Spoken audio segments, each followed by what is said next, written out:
Welcome to Fireside Giants. My name is Alex with my co-host here, Anthony Rivardo. Today we want to bring an interesting kind of theory to you guys, a strategy more or less for the Giants moving forward. As we know, Daniel Jones still hasn't become a winning quarterback with Big Blue. We don't know if he's ever going to be a winning quarterback with Big Blue, especially with an offensive line that's still in transition. Dave Gettleman, 4 years down the road, has really failed to build a good, competent offensive line in the trenches to really help the rookie quarterback, help a young quarterback develop. And as long as we have a bad offensive line, I don't think developing a quarterback is going to be very easy. It's going to be, honestly, it's probably going to be more of a struggle.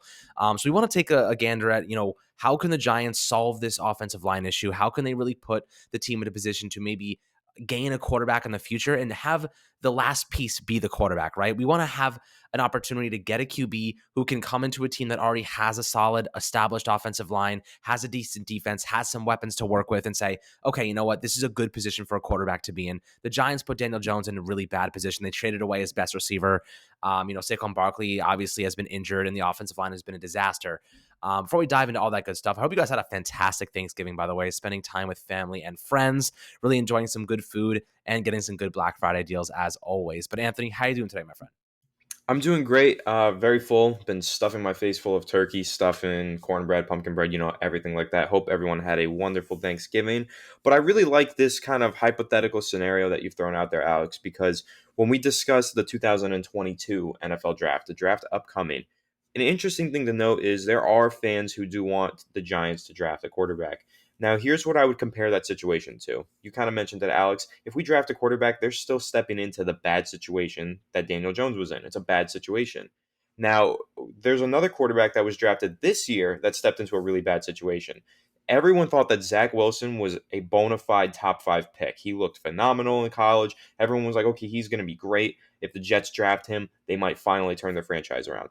Well, the situation around Zach Wilson, horrible. So Zach Wilson played very, very poorly, got hurt, and now he's out for some games. But also, I think he's healthy enough to return, but they just don't want him to because he's not ready. The situation is not good enough. It got him hurt as well because when the offensive line is that bad, you're just taking a beating play after play, game after game. So Zach Wilson ended up getting hurt in his rookie season, but also he was playing really poorly in a very poor situation that the New York Jets gave to him.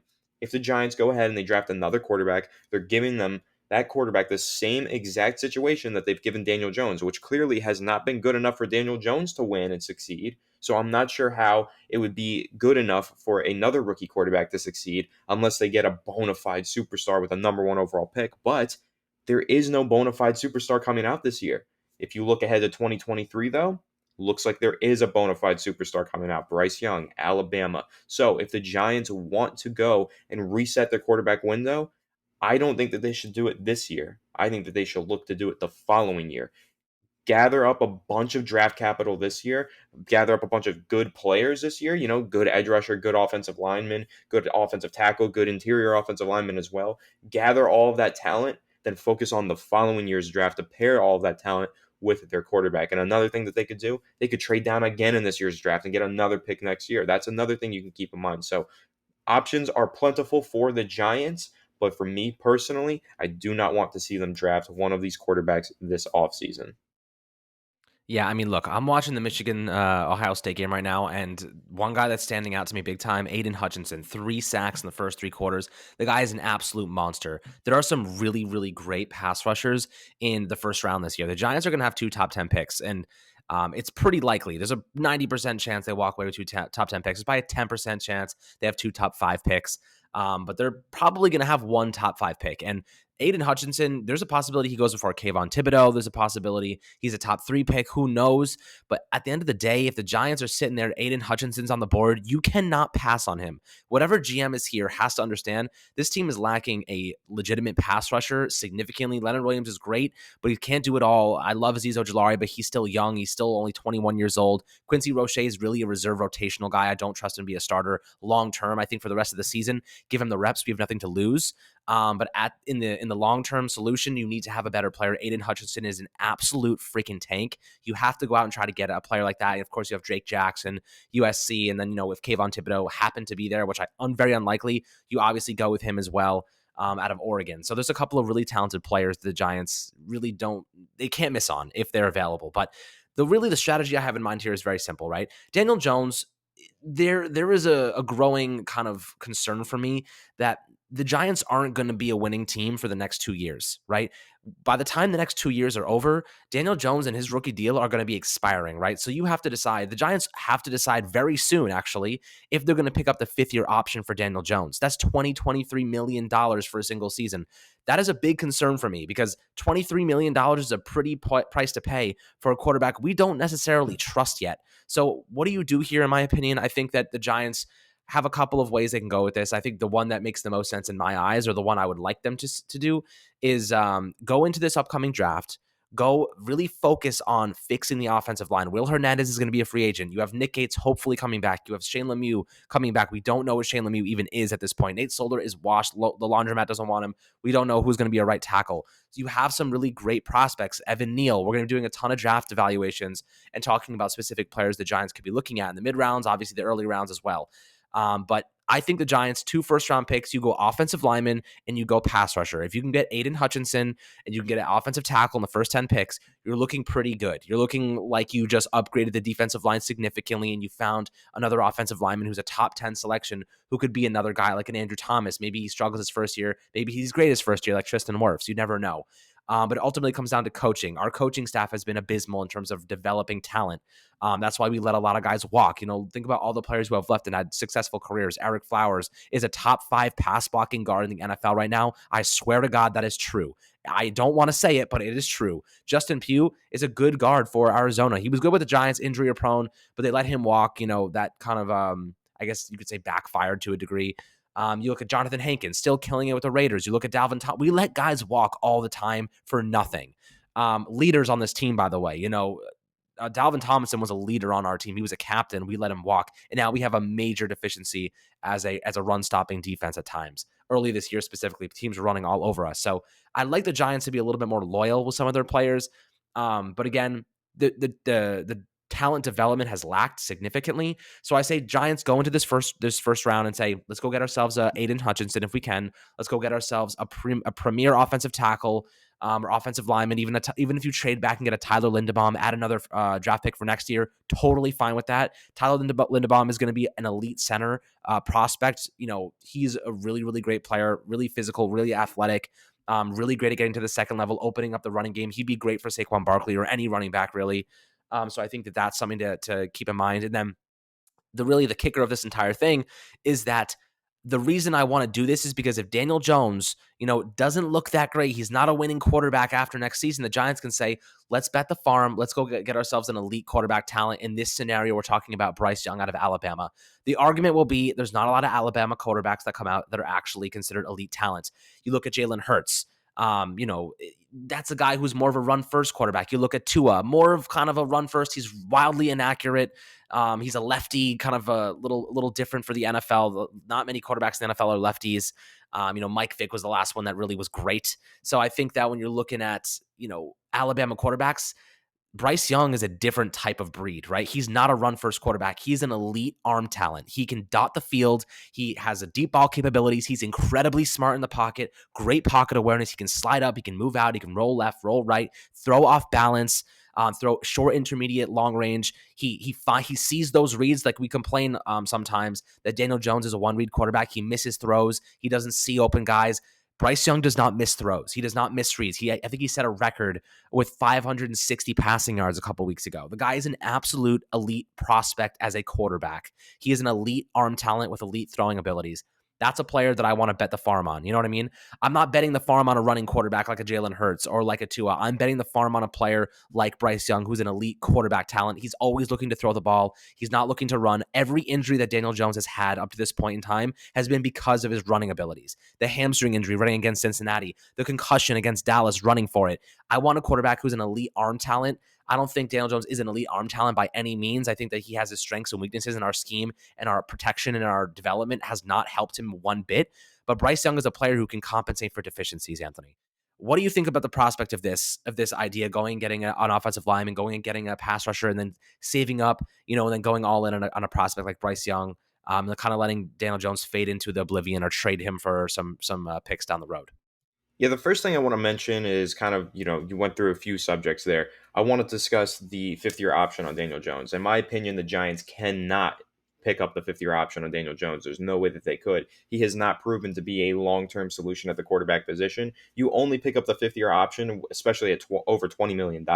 You only pick that up if he is a long-term solution. And in fact, most quarterbacks don't even get to the point, if they're going to be a long-term solution, they don't even get to the point of the fifth-year option because they just get extended, right? Those quarterbacks usually just sign these mega deals, Mahomes, Deshaun Watson, Josh Allen. They sign these mega deals before they even get to the point where their fifth-year option can be picked up.